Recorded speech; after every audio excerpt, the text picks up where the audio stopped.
گفتیم درس گذشته رو دوام میدهیم.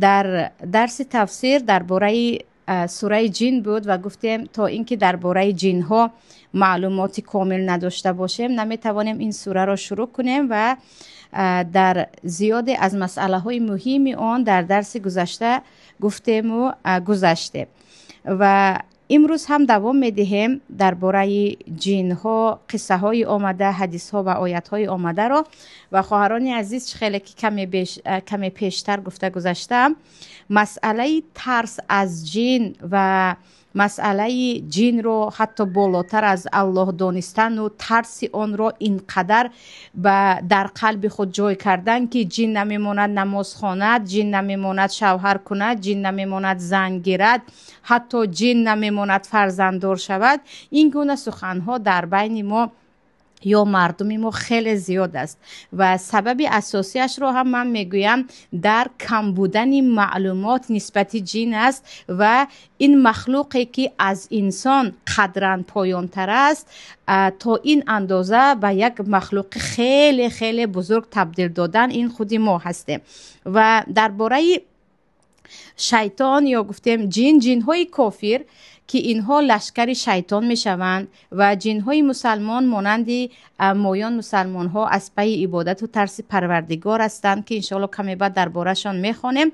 اینجا یک چیز رو باید بدانیم که پروردگار این کید شیطان کان ضعیف میگوید. البته مکر شیطان ضعیف است، یعنی ای انسان ها شیطان رو میدانید که از بزرگترین شیطانی جن کافر این همان شیطان یا ابلیس است که پروردگار چی میگوید؟ مکر او ضعیف است، اما مکر او یا گفتیم ضرر او ضعیف است به مسلمان و به مؤمن ها، آنهایی که ترس پروردگار در قلبشان خیلی بزرگ است. اما آنهایی که از پروردگار نمیترسند این شیطان ضعیف لعین را و پیروان آن را اینقدر در قلب خود بزرگ میکنند چه خیلی گفتم حتی که گویا که تمام زندگی اینها به دست جن باشد که جن این را نمیماند، جن این را نمیماند، گویان کلن حیات خود را یا سرنوشت ساز خود را به اختیار جن میدهند، در حالی که پروردگار چی میگوید؟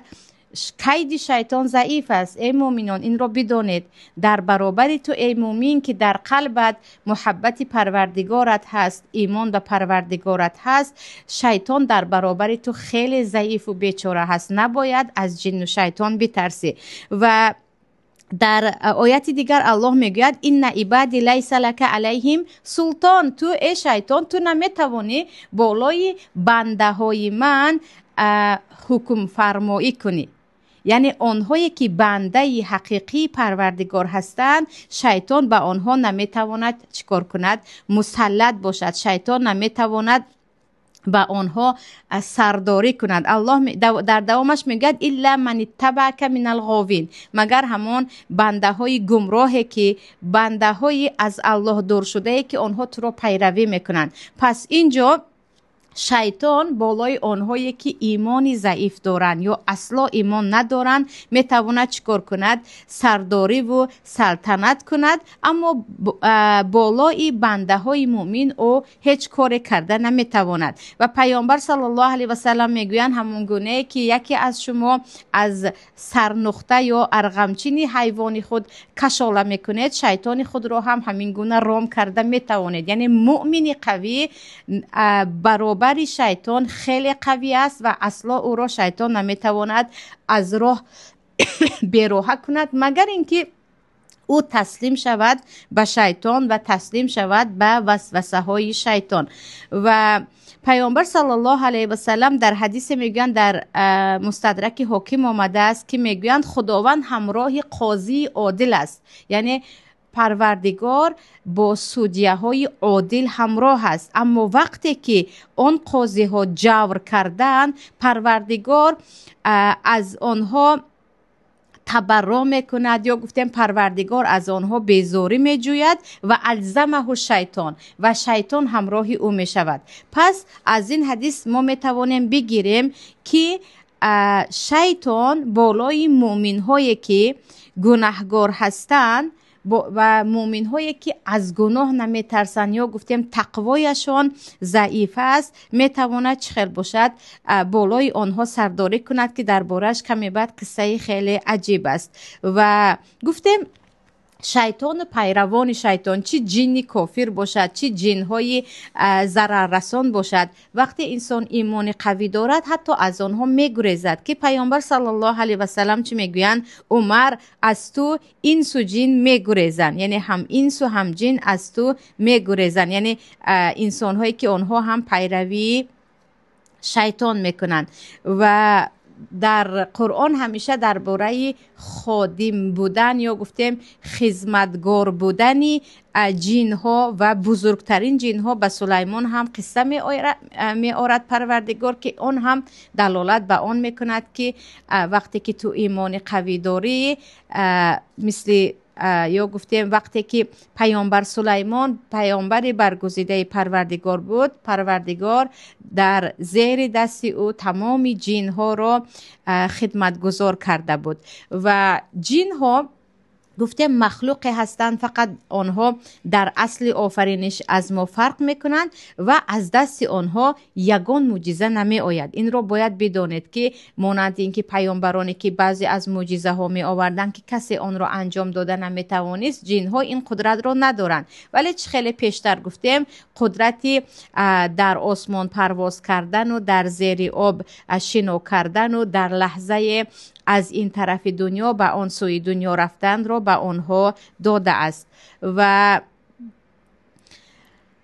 پیامبر صلی الله علیه و سلم میگویند شما درهایتان خصوصا در وقت نماز شام بندید، بالای خوراک ها رو پوشید، بالای آب ها رو پوشید، شیطان درهای بسته شما رو باز نمی کند. خوراک هایی که بالایش رو پوشیدید یا اینکه آب‌هایی که بالایش را پوشیدید، شیطان به آن را کشوده نمیتواند. یعنی خداوند، خواهران عزیز که در درس هستید، این قدرت بزرگی را به آنها نداده است که آنها به انسانها چیکار خواهند کنند. یعنی شیطان این را میتواند، جن این را میتواند، آن را میتواند. گویان اکثریت چیکار میکنند؟ خیلی گفتم قدرت های را به جن میدین که گویا که نعوذ بالله آنها هم مثل خدا باشند، در حالی که آنها هم قدرت محدود دارند. یعنی پروردگار به همه چیز به آنها اجازه نداده است. و ببینید که پیامبر چی میگویند؟ درهای بسته شما را شیطان باز نمی کند، خوراک هایی که بالایش را پوشیدید آن را باز نمی کند. اما اینجا سوال دیگر می آید، الله برای چی جن را آفریده است؟ و علل خصوص همان شیطان که اصلش چه است؟ ابلیس از جن است. خیلی که در سوره زاریات آمده است و پی در پی این آیت را شما میشنوید، و ما خلقت الجن والانس الا لیعبدون. الله چی میگوید؟ من نآفریدم انسان ها و جن ها و انسان ها را مگر اینکه مرا عبادت کنند. یعنی پروردگار مانند انسان جن ها رو هم برای عبادت خود آفرید، برای عبادت خود آفرید و برای آنها هم همون پیامبری که به نزد ما آمدن به نزد آنها هم بودن. یعنی جن ها وظیفه دار هستند که چگونه که ما مومنان وقتی پیامبر را شنیدیم باید ایمان بیاریم، آنها هم وقتی آمدن پیامبر را شنیدن باید ایمان آورند. الله میگه لأملأن جهنم من الجنة والناس اجمعین، من پر میکنم جهنم را از جن و از انسان ها. از این آیت دلیل می شود که جن ها هم جنت دارند و دوزخ دارند، اما آنها در جنت ما همراه ما هستند یا در دوزخ همراه انسان های دوزخی هستند. خداوند مایان را با فضل و رحمتش داخل جنت کند و با فضل و رحمتش از دوزخ دور کند. که اینجا وقتی خداوند میگوید من دوزخ رو با جن و با انسان ها پر میکنم، بعضی ها میگویند جن ها جنت و دوزخ جدایی دارند، بعضی ها میگویند چگونه که در همین دنیا با هم زندگی داریم و تقریبا به مؤمنان ضررشان نمیرسد، شاید جنت و دوزخ آنها چی باشد؟ یک جا باشد. اما اینکه به آنها هم آیا از خودشان پیامبر می آید؟ در نزد جمهور علما به جن از خودش پیامبر نمی آید و آنها باید به پیامبر ما اطاعت کنند که وقتی که در زمان پیامبر صلی الله علیه و سلم در مکه بودن، جین ها مثل همیشه میخواهند خبرهای آسمان رو بگیرن، یعنی خبر رو از فرشته ها شنوند، بعدا به اون جادوگرهای بدبختی حرامخوره که مردم رو با سخن جین چقدر به اغوا میکشونند و اگر به گفته پیامبر صلی الله علیه و سلم یک کلمه گپی راست گویند 100 کلمه گپی دروغ دارند، جین ها هم می آمدند و خبر رو با جادوگران میگفتند و وقتی که به آسمان حرکت کردن خبر گیرند، اما ستاره ها آنها را نمان، یعنی با شعاع ستاره ها نتوانستن نزدیک شوند، با همدیگر میگویند که چرا ما مثل پیشتر نمیتوانیم از آسمان خبر بیاوریم؟ اینجا یک کار بزرگ شده است، چیزی شده است که ما را منع میکند. و بعدا یکی از آنها میبیند که پیامبر صلی الله علیه و سلم همراه صحابه نماز بامداد میخوانند و میگوید انا همین چیزی هست که ما را از خبر آسمان باز داشته ایستاده است. و حتی در صحیح آمده است که پیامبر صلی الله علیه و سلم را یک شب با خود گران میبرند و پیامبر میگویند من به آنها آیت خواندم، یعنی صحابه ها خیلی میترسند، چون در وقتی در دوره یا گفتیم در زمان پیش از هجرت بود و هر لحظه می توانستند مشرکان بالای پیامبر بلای بیاورند و پیامبر وقتی یک شب ناپدید می شوند صحابه خیلی می ترسند که این چی باشد، این چی باشد که ما رو یعنی پیامبر رو از ما دور کرد و در این وقت یا پیامبر رو کشتن یا چیزی دیگر شد. گویان وقتی صحابه ها به ترس و به وهم می افتند، پیامبر روز دیگر می آیند و می گویند نه امشب مرا جین ها با خود بردن و من چیکار کردم؟ به آنها آیت های را خواندم.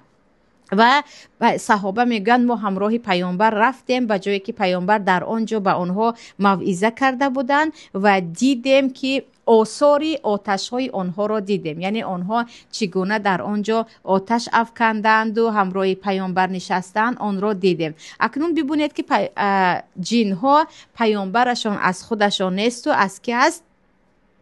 از پیامبر انسان ها هم برای آنها هست و انشاءالله در سوره جن به نزدیکی میخوانیم که چگونه آنها میگویند و ان منا مسلمون و منا القاسطون، البته از بین ما مسلمان ها هم هست و از بین ما راه گم زده ها هم هست که پیامبر را بعضی ها شنیده ایمان آوردند، بعضی ها شنیده ایمان نآوردند.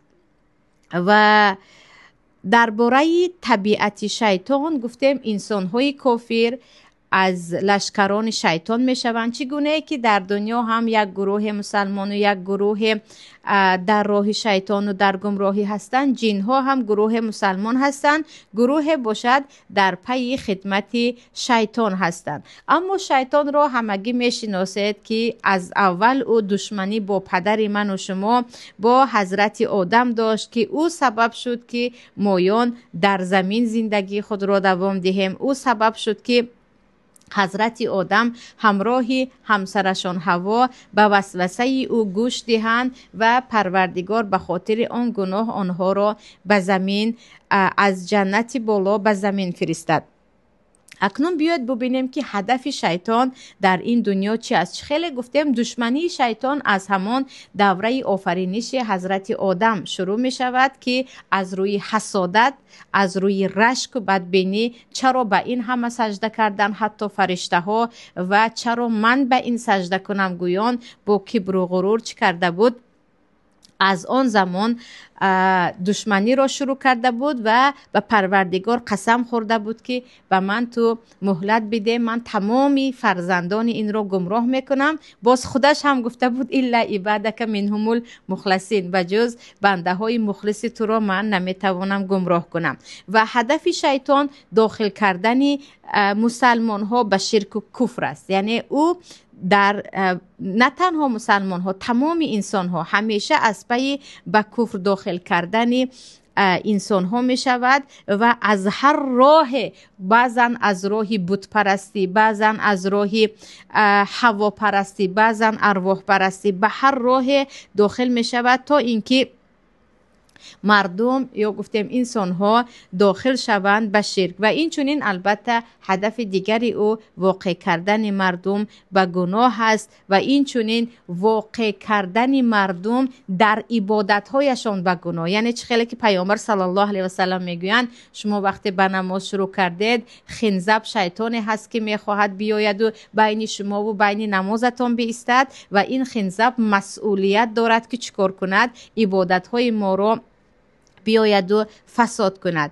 و این چونین از هدفهای دیگری شیطان این اذیت دادن مسلمان ها هست، هجوم کردن به مسلمان ها که پیامبر صلی الله علیه و سلم چی میگویند؟ در نماز بودم و او به من هجوم کرد و من خواستم که او را گیرم و در یکی از ستونهای مسجد ببندم، ولی گفتم نه، این کار خاصی پیامبر سلیمان است. دعوت سلیمان بود که ربی هبلی ملکا لا ینبغی لاحد من بعدی گفته بود. این یعنی شیطان ها را زیر دست کردن ملک سلیمان است، یا گفتیم از نعمت های پروردگار به سلیمان است. نخواستم که این را من هم انجام دهم.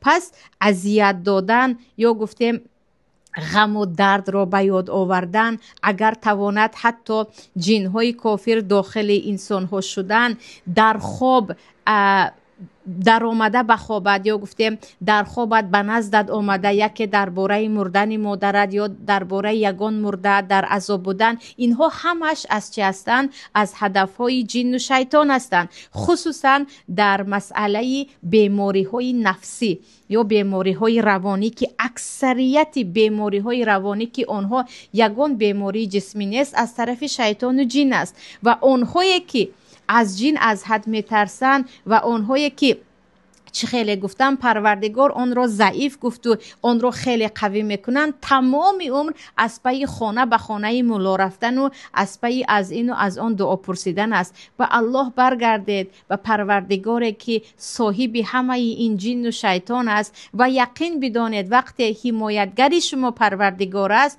هیچ چیز نه جن نه انس به شما ضرر رسانده نمیتواند. و وقتی ما خیلی این مکر شیطان رو بزرگ میگیریم دیگر او به هدف میرسد. وقتی گفتیم نه انا شیطان به فکرم ببخشید جن به فکرم در داخل من است، به فکرم من جن دارم، به فکرم فرزندم جن دارد، به فکرم خانه من جن دارد، اعوذ بالله من الشیطان الرجیم، با این همه گپ ها او به هدف میرسد. شما یقین بدانید که جن و شیطان در نزد شما وقتی ایمانی قوی دارید مثل یک قنات پشه هم نیستن، آنها هیچ کار کردن نمیتوانند. و حتی به پیامبر آمده بود، پیامبر گفتن خواستم بگیرم و بندم. ببینید که پیامبر چگونه شیطان را یک چیزی کوچکی که گفتن میگیرم و میبندمش بگذار شما ببینید بود. و در خواب داخل میشود که پیامبر چی میگوین؟ وقتی شما در خواب چیزی دیدید که اون چیز یعنی اون خواب شما رو ناراحت کرد، فإنما هی من الشیطان، بدونید که اون خواب از شیطان است. یک مشکلی خیلی بزرگ بین خصوصا زنهایی که ببخشید در زندگی یگان هدف معین ندارن بجز خوابهایشون. یعنی من پیشتر هم گفته بودم که انسان‌هایی هستن که در خواب زندگی میکنن، همیشه میخیزن از خواب دیدهشون میگوین گویا که آنها در بیداری هیچ هدفی نداشته باشن، همش از پی خوابن، آن هم از پی خوابهای بد. پیامبر میگن وقتی خوابی بد دیدید، خوابی دیدید که ناراحتتان کرد، بدونید که اون از طرف شیطان است. شما به پروردگار از بدی آن خواب پناه بطلبید. در صحیح مسلم آمده است که تورات کنید و 2 رکعت نماز خونید، یقین بدانید اون خواب به شما ضرر نمی کند. یعنی خوابهای بد از طرف شیطان است. شیطان در خوابتان یا گفتیم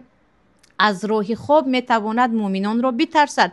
وقتی شما خواب دیدید، ترسیدید، اون خواب رو به همه گفتید، بعضیا میگن 1 هفته است که یک خواب دیدم غمم میداد. آخر وای خواب است عزیزم، وای بیداری نیست. تو در بیداریت باید زندگی کنی، وگرنه اگر از خواب ترسیدیم شیطان این راه رو پیدا میکند. و سبحان الله که بعضی ها رو شیطان فقط از طریقه خواب به دامش انداخته است. چه خیلی گفتم همیشه از طریقه خواب به هر راهی شوهرم مرا طلاق داده است، شوهرم این کرده است، فرزندم این شده است، آن شده است گویان. فقط از خوابهای شیطانی بعضی ها میگویند. بعضی ها رو از بیماری های روانی. انا جین در دستم است، گمان میکنم در همین کتف من ببخش جین است. با همین راه بعضیا سبحان الله در این وقت چی میگید؟ این ضعیفی ایمان است. یعنی این گونه داده شدن به خوابهای شیطانی که پیامبر به تو گفتن که این خواب را به کسی نگو، به پروردگار پناه طلب. دیگر از پی حیاتت شب ما ضد گفته پیامبر میکنیم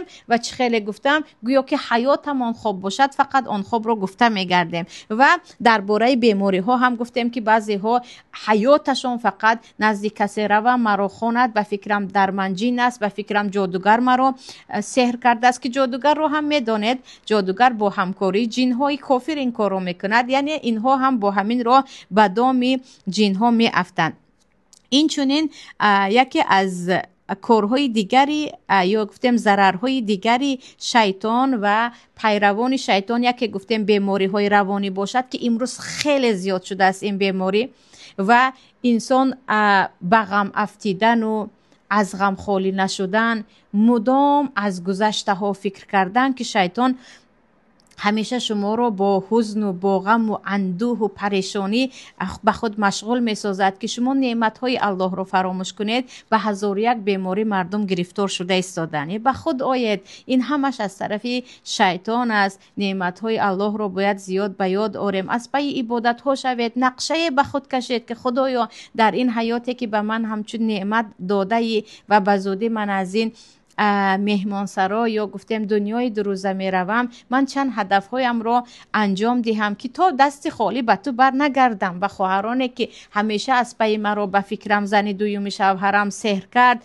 به فکرم زنی برادری شوهرم مرا سحر کرد، خوشتامنم به من نان خوراند، نانی یعنی سحر شده، یا جین دارم میگوید. شما به پروردگار چی میگوید؟ خدایا من فقط مشغول جین ها بودم. یعنی چه خیلی گفتم بعضی حیاتشون فقط با جین میگذرد، جین این کرد و آن کرد، جادوگر این کرد و آن کرد، خوابهای بد اذیت میدهد. پس آخری چی میشود؟ رفته به پروردگار چی میگوییم که این حیاتی که امروز من و شما به سر میبریم این امانت پروردگار است، چگونه انجام دادیم، چگونه سپری کردیم جوابگری دارد و باید به خود آییم و این چیز رو به فرزندان هم جای میکنن، به کودکان هم جای میکنن. من در مصر خواهران عزیز مدت 10 ساله که بودم، فرزندان همسایه هم از جین هیچ جای ترس نداشتن، مسخره میکردن کلمه جین رو شنون یا یگان چیز خیلی بی‌زیب رو دیدن میگفتن این همون عفریت است یا این همون شیطان است. ما خیلی کودکان رو از جین در ما میترسونن. یعنی ما خودم شخصا هم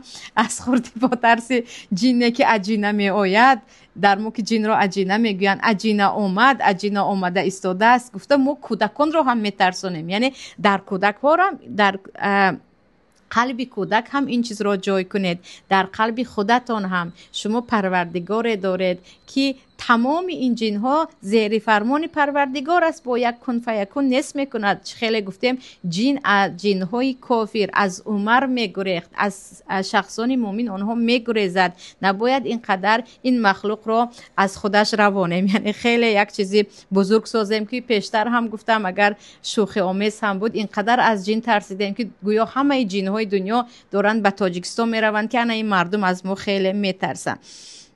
و گفتیم از طریقه خواب، از طریقه فکرها و خصوصا مریضی های نیست اما من مریضم گویان، شیطان با این طرف داخل می شود یا جین با این طریق وسوسه می کند، ولی پروردگار مهربان با او این قدرت رو نداده است که او بیاید دست شما رو شکند، گردن شما رو شکند یا کار دیگر کند. او فقط با وسوسه‌اش این رو انجام می دهد. و پیامبر صلی الله علیه و سلم می گویند یعنی یکی از راه‌های دیگری اذیت این بدبخت این است که پیامبر میگویند هر کودکی که تولد میشود، شیطان در وقت تولد به او را میزند یا به او لمس میکند که او خیلی گریه میکند. یعنی حتی کودکان را هم اذیت میکند و به کودکان دعا خواندید، آیت الکرسی و ناس و فلق، از اینها او گریخته میرود. و سلاح ما بر ضد جن و شیطان این فقط دعا هست. یعنی دعاهایی که با آن به پروردگار از آنها پناه میبریم. یگانه همین است که شما به پروردگار از او پناه میبرید. و این چونین او میتواند در خوراک خوردن و یعنی در دسترخوان ما شریک شود که پیامبر صلی الله علیه و سلم میگویند وقتی شما به نزد خوراکتان آمدید و بسم الله گفتید از آنجا شیطان داد و فغان زنان میرود. یعنی با یک بسم الله گفتن او نمیتواند به نزد خوراک شما بیاید یا به نزد دیگی شما بیاید. و این چونین ما گفتیم هر انسان، یعنی این هم یک قدرت دیگری هست که پیامبر صلی الله علیه و سلم میگویند شیطان در خون انسان دور میزند. یعنی یکی از راه وسوسه او از داخل جسم ما هست که آن را هم با ایمان قوی، با دعای زیاد شما وسوسهش را نابود کرده میتوانید. چگونه که پیامبر صلی الله علیه و سلم وقتی که همراه صفیه از مسجد بیرون میبرایند، دو نفر رو میبینند و میگویند های استید، این صفیه همسر من است، یعنی یکی گمان بد نبرن. آنها میگن آخر نخود پیامبر الله ما به تو گمان بد بریم. پیامبر میگن شما نه، اما یعنی با همین معنا شیطان در خون انسان دور میزند. یکی شیطان وسوسه نکند که نصفه شب پیامبر با زن چی کار میکند. و درباره این که شیطان ببخشید جین آیا داخل انسان می شود یا نه، خیلی که در ما جین زده میگویند، جمهور علما به این اتفاق هستند که جین می تواند داخل انسان شود، چون الله چی میگوید؟ الذین یاکلون الربا لا یقومون الا کما یتخبطه الشیطان من المس. آنهایی که ربا میخورند در همین دنیا به پرسنت خوردن و پرسنت دادن مشغول هستند، در آخرت مثل کسی که گویا جن زده شده باشد دیوانوار از قبرشان بیدار می شوند. و این چونین چند دلیل ها یا گفتیم قصه ها از زمان تابعین و حتی پیامبر است که اگر خداوند اذن دهد شیطان جن می تواند داخل انسان شود، ولی آن رو هم گفتیم با دعای زیاد می شود و بیرون شود. یعنی با دعا خواندن و با چکار کردن، با الله پناه طلبیدن او میتواند بیرون شود.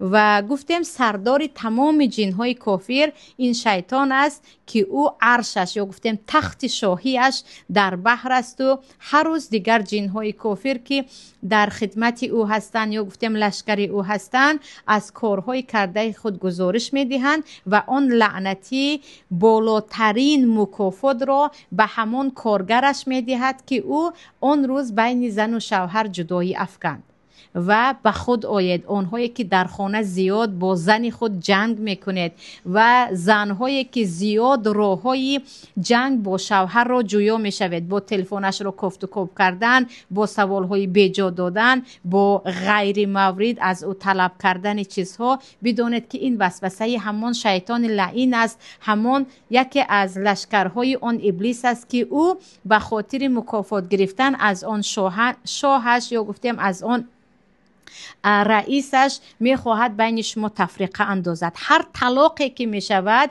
یک تا اینها مقامشان بالا میشود. یعنی لشکران شیطان که پیامبر صلی الله علیه و سلم چی گفتن؟ وقتی که او می آید و میگوید من بین فلان و فلان جدایی انداختم بین زن شوهر، اون ابلیس میگوید تو امروز مقرب من هستی، یعنی تو امروز به من خیلی نزدیک شدی، به گفته روزها زبانی بالا گرفتی، برای همین اصلا اجازت ندهید که در خانه بازیچه شیطان شوید. و بسیاری از نفرانی که یک باره طلاق میگویند از دست همان لعنتی هست که خود ناآگاه به وسوسه او گرفتار میشوند.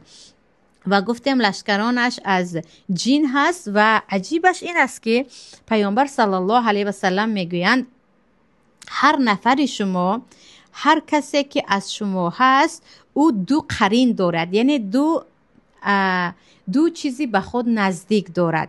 یکی شیطان یا گفتیم جنی که او را به بدی، به راههای بد همیشه وسوسه میکند. یکی فرشته، یکی ملک، یعنی یک فرشته دارد و یک جن دارد. و حضرت عایشه میپرسند که و حتی تو هم پیامبر و حتی تو هم این رو داری؟ پیامبر میگن آره من دارم، ولیکن شیطانی که در من هست، ولیکن ربی اعاننی علیه حتی اسلمه، پروردگار به من کمک کرد که او چی شد؟ اسلام آورد. یعنی حتی جینی که در نزد من است او چی کرد؟ اسلام آورد. از همین که حدیث در صحیح هست، در صحیح مسلم و امام احمد هم هست، پیامبر صلی الله علیه و سلم چی میگوین؟ همون جینی که در نزد من است اسلام آورد. علما از این دلیل میگیرند که حتی همون شیطان وسوسه کننده که در نزد شما هست، همون جین گوه با ایمان شما هم چی میشود؟ مسلمان میشود. اون هم چون که عقل دارن، گاهی می شود که تو سبب می شوی که چیکار کنی؟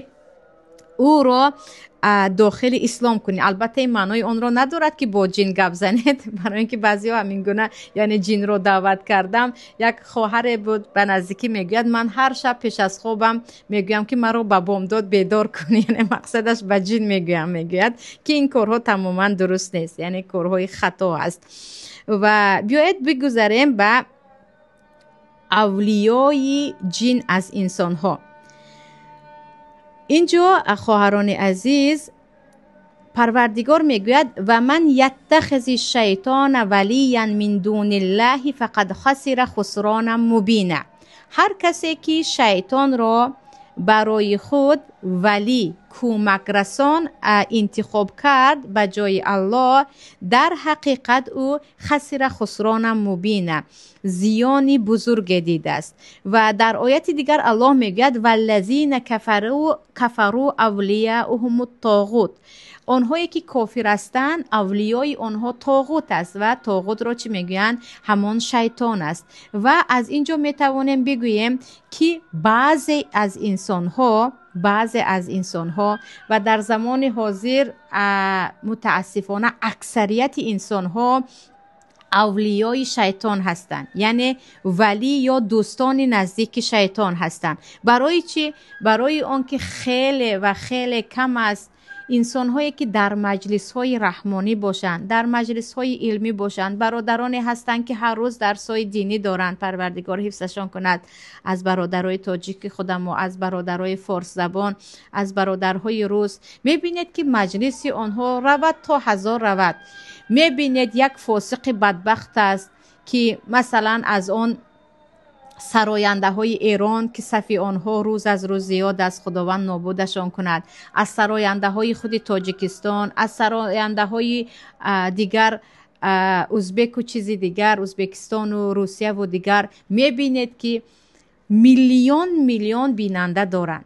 همه اولیای شیطان. وقتی که از یک نفری که با این گونه مجلس های گناه آمیخته می شود میگویی چی گرفتی؟ میگوید لذت.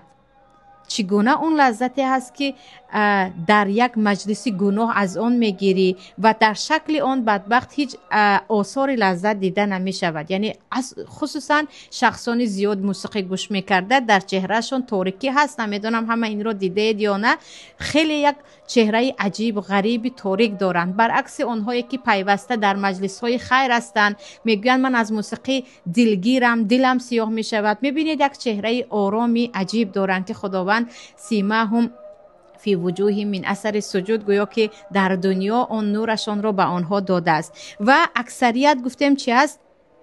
اولیای شیطان هستند. آنهایی که نمیتوانند در مجلس های علمی باشند. وقتی از الله و رسول صحبت می رود یک باره گیران با شما روان می شوند که من اصلا چی گناه کردم، من اصلا جوان هستم، چیزی دیگر. و پروردگار چی میگوید؟ چرا شیطان را برای خود اولیا میگیرید؟ چرا شیطان را برای خود دوست میگیرید؟ و الله در سوره اعراف میگوید این جعلنا الشیاطین اولیاء للذین لا یؤمنون. مایان شیطان را ولی قرار دادیم، دوستی نزدیکی که به او پناه میبرد. ولی دوستی نزدیکی که به او پناه میبری، همدمی تو هست. پروردگار میگوید برای آنهایی که ایمان ندارند ما شیطان را چی؟ دوستی نزدیک یا گفتیم پناهگاه قرار دادیم که آنها در فکرهایشان، در عملهایشان از پی شیطان میشوند. و اما آنهایی که مؤمن هستند و در ایمان خود قوی هستند اصلا شیطان را به خود ولی انتخاب نمی کنند و حتی با یک کمترین نشانه ها میفهمند که اینجا وسوسه است، وسوسه شیطان است. و اینجا یک چیز دیگر از خواهران عزیز، همین رو هم گفته گذاریم اگرچه کمی دور و دراز می شود صحبت. اسلوب یا گفتیم راه های گمراه کردن شیطان انسان را، یعنی چگونه انسان را شیطان گمراه میکند. یکی از راههایش این است که تزیین باطل، یعنی چیزهای باطل را به انسان خیلی زیبا نشان میدهد. چون لعنتی به الله قسم خورده بود ربی بما اغویتنی لازینن لهم فی الارض و لاغوینهم اجمعین. خدایا به اینکه تو مرا گمراه کردی، خودش گمراه است، با به پروردگار میگه تو مرا گمراه کردی، میگوید من در روی زمین برای آنها زیبا نشان میدهم گناه را. و یکی خیلی گفتیم راه های مردم را گمراه کردنش زیبا نشان دادن قبیح، یعنی چیزهایی که ضرر دارد خیلی به انسان. اگر انسان با عقل سالمش با بصیرت فکر کند به او هیچ فایده ندارد، اما شیطان خوشرو نشان میدهد. یعنی چی میگوید؟ مثلا از فلانی حقت را بگیر، با فلانی جنگ و جنجال کن، اگر جنگ و جنجال نکردی او از خود میرود. جنگ و جنجال را به شما خوشرو نشان میدهد. به او بگو اگر الان نگفتی دیگر کی میگویی؟ تو باید حقت را بگیری. ما حقمون را، مشکلی در این است که عزیزان زیادی از دوستان گرفتن را حرکت میکنیم. این همه دشمن و ظالم حق ما را پایمال میکند، گویا که این را نمیبینیم و اما از داخل خانه خودمون از شوهر و زن و خیش و تبار شروع کرده از او حقم رو میگیرم. گویان زیادی به قطعی خیش و تباری میبریم یا گفتیم به جنگ و جنجال که یک چیزی که قبیح هست و گناه هست شیطان به ما خوش رو نشان میدهد. و این چونین باز گفتیم چه خیلی گفتم امروز یا در حیات امروزه من و شما میتوانیم بگوییم عصر بالاروی بیهودگویی و بیهوده بینی، چیزهایی که عموما به حیات ما فایده ندارد شیطان برای ما اینقدر خوشرو نشان میدهد که ساعت ها میتوانیم از پی آن شویم. بعضی ها نماز را قضا میکنند، بعضی ها مسئولیت مادری خود را فراموش میکنند، بعضی ها مسئولیت پدر بودن و شوهر بودن را فراموش میکنند، بعضی ها ببخشید انسانیت را فراموش میکنند از پی یک چیزی که اصلا فایده ندارد. برگردید به سیگار، برگردید به عرق، برگردید به قمار و چیزی دیگر که اینها که اینقدر چیزهای پلیت و انسان رو نابود کننده هست، چقدر شیطان برای انسان ها خوشرو نشان داده است که وقتی یک نفر و حتی سبحان الله آنهایی که عرق می نوشند و سیگار می کشند یک طرز می نوشند و می کشند که گویا یک کار خیلی بزرگ کرده ایستادن، با یک تکبر، با یک غرور، با یک سر را به آسمان کردن که سبحان الله در اصل یک زهر ما رو تناول میکنی، اون هم اصلا به ضرر خودت هست و چقدر خود را چی میکنی؟ زیبا نشان میدهی. پس هر قبیحی که چه دروغ باشد، چه خودنمایی باشد، چه از حرام کرده ها باشد، اون را زیبا نشان دادنی شد، باید مؤمن به الله پناه برد. و در همین عصر امروزه خواهران عزیز خود را به تماشا ماندن بعضی از خواهرها، از خوراک‌هایشان، از لباس‌هایشان، حتی از شوهرشان، حتی ببخشید دیگر چیزهای مخصوص خانه خوابشان، غرفه خوابشان، بعضی ها به نمایش موندن حتی جنگ و جنجالشان، بعضی دیگر رو میبینید که یک کاری که در اصل قبیح هست، شرمندگی هست، به مردم میگذارن که ببینید که من این کار رو کردم و انجام دادم. این همش از همون چی است؟ از همون قسم شیطان است که چی میگوید؟ والله من هر چیزی که بد است برای اینها زیبا نشان میدهم. و این چی بود؟ یکی از دروازه های داخل شدن است که وقتی که این چیز رو دیدید یک باره به الله پناه ببرید و بگوید این فتنه شیطان است. اون چیزی که تو الان خوشرو دیده ایستاده ای گویا که خیلی زیبا هست، خیلی گفتیم تو رو عزیز میکند، با آبرو میکند، یک چیز پست بی هدف است که این کار چی است؟ کار شیطان است. و باز چند راهی دیگرش هست خواهران عزیز و تماشابینان دیگری که انشاءالله در یوتیوب میبینند، الله نصیب کرده باشد درس دیگر انشاءالله دوام میدهیم از راههای گمراه کردن شیطان انسان را که یکمش را امروز گفتیم از راهی چی است؟ از راهی زیبا کردن قبه، آن چیزی که به دست به تو زیبا نشان میدهد این رو انجام ده، نه الان وقتش است میگوید و ما هم بعد از انجام دادن میگیم کاش انجام نمیدادم چی گرفتم. اگر مؤمن باشد میگوید چی گرفتم، ولی این کافران یا آنهایی که قلبشان دیگر ختم الله علی قلوبهم و علی سمعهم گشتن، آنها میگن خوب کردم، یعنی گناه کرده بعدن خوب کردم گویان. حتی این وسوسه شیطان رو هم به یک چیز خوب تعبیر میکنن. این بود درس امروزه. الله نصیب کرده باشد هفته دیگر باز درباره جن و عالم جن انشاءالله شاید آخران درس باشد دوام میدیم و بعدا به تفسیر سوره باذن الله با توفیق الله شروع میکنیم.